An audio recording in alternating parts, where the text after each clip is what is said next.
Ассалаумағалейкум, құрметті көрермен. Бұл Аквалибри интернет-магазині. Бүгін бізде обзорда капсульный фильтрлік 5 в 1.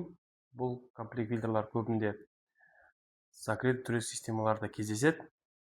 Біздің бірінші фильтріміз ол полипропилен, механическая очисткаға арналған. Судың құрамындағы тастардан, құмдардан, көзге көрінетін элементтерден тазалайды.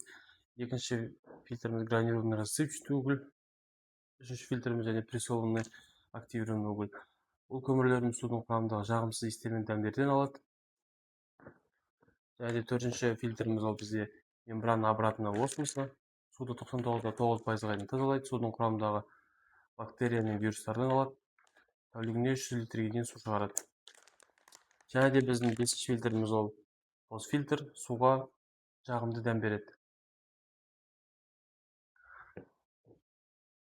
Орналасу ережесі: ең бірінші су келетін жағынан полипропилен фильтріміз орналасады. Әр фильтрдің өзінің сандары бар. Бірінші, екінші және үшінші. Су келетін жағы ол біздің головкамыздан су келеді. Және головкасы жоқ жағынан су шығады. Байқап қарасаңыздар, әр фильтрдің өзінің стрелкалары бар. Су кіретін жағы және су шығатын жағы. Одан кейін төртінші фильтріміз бізде мембранамызда арнайы өзінің қалыбына саламыз, корпус мембранаға. Бесінші фильтріміз ол постфильтр. Тоже головкасы бар жағынан су кіреді, головкасы жоқ жағынан су шығады. Біздің комплектте әр фильтрдің өзінің фитингтары жүреді.